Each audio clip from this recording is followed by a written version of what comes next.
Hello dear students, स्वागत है आप सबका एक नए वीडियो में। मैं अनिल सर आज आप सभी के लिए एक वर्ड लेकर आया हूँ।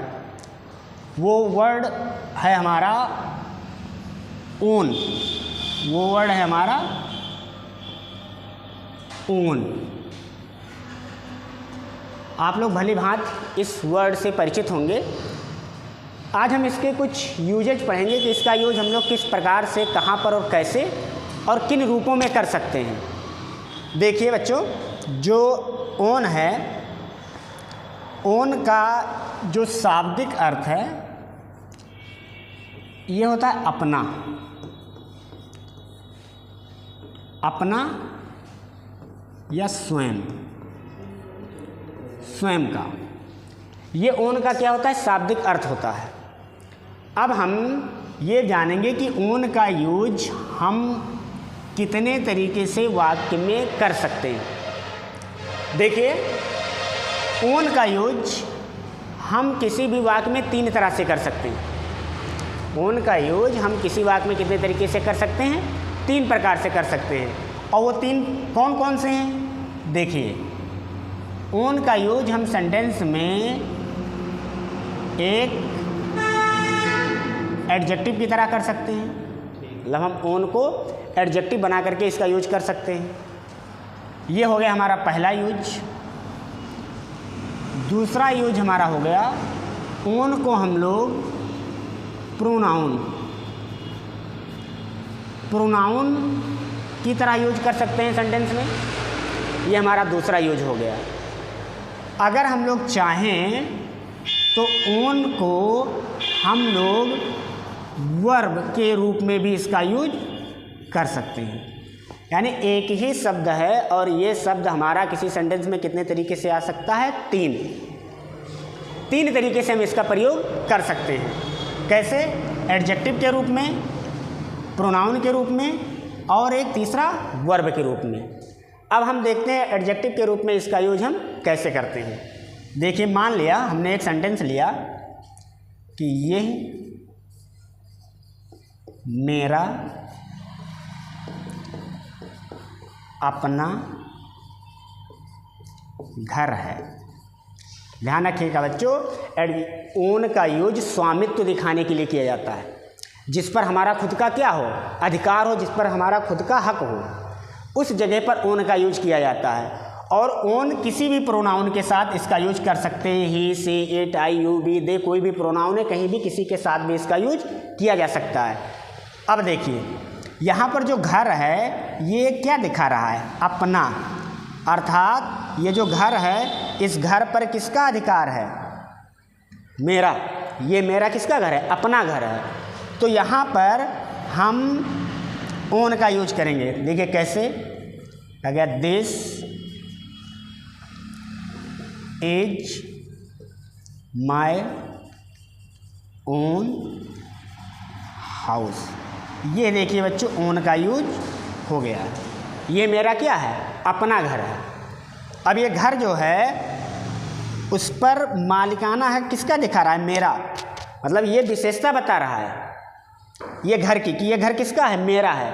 तो यहाँ पर एडजेक्टिव की तरह ओन का यूज किया गया। तो ये हो गया एडजेक्टिव। दूसरा होता है प्रोनाउन, कि इस ओन का यूज हम लोग एज अ प्रोनाउन करें।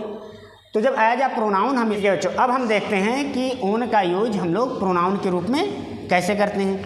जब प्रोनाउन के रूप में हम ओन का यूज करेंगे तो ओन का जो शाब्दिक अर्थ हो जाएगा वो क्या हो जाएगा बच्चों? स्वयं या खुद। क्या हो जाएगा? स्वयं या खुद। अब इस सेंटेंस के माध्यम से इसे देखते हैं। देखिए, हमारा सेंटेंस हो जाएगा, जिसे कहा गया उसने यह काम खुद किया। उसने ये काम खुद किया। देखिए, he did this work on his own. अब यहाँ पर ध्यान से देखिए बच्चों, यहाँ पर जो ओन शब्द था उसका यूज कैसे किया गया? एज अ प्रोनाउन किया गया। तो दो तरीके से हम इसका यूज देख चुके कि ओन का यूज हम लोग एज ए एडजेक्टिव कर सकते हैं, ओन का यूज हम लोग एज अ प्रोनाउन कर सकते हैं, और तीसरा अभी थर्ड हमारे पास बचा कि ओन का यूज हम लोग वर्ब क्रिया के रूप में कैसे करें। ओन का यूज जब हम क्रिया के रूप में करते हैं तो इसका अर्थ हो जाता है किसी चीज का मालिक होना। इस अर्थ में हम लोग ओन का यूज एज अ वर्ब कर सकते हैं। सेंटेंस लेते हैं, सेंटेंस लिया, मेरे पास एक लैपटॉप है।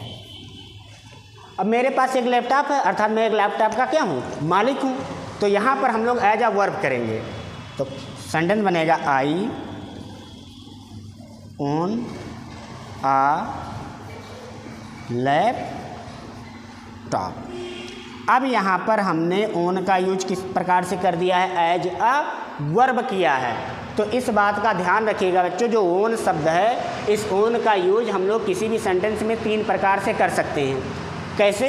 एडजेक्टिव के रूप में कर सकते हैं, प्रोनाउन के रूप में हम कर सकते हैं, और ओन का यूज हम लोग वर्ब के रूप में कर सकते हैं।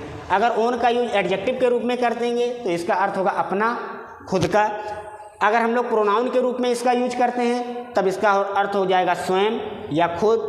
अगर हम लोग ओन का यूज एज अ वर्ब करते हैं तो इसका अर्थ हो जाएगा किसी चीज़ का मालिक होना।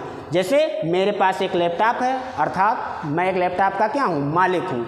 तो आई ओन अ लैपटॉप। इसको सिंपल तरीके से भी बना सकते हैं, हैव का यूज करके भी, बट यहाँ पर हमने इसका ओन का प्रयोग करके इसको हमने ट्रांसलेट किया है, क्योंकि हमें इसे वर्ब के रूप में क्या करना था, यूज करना था।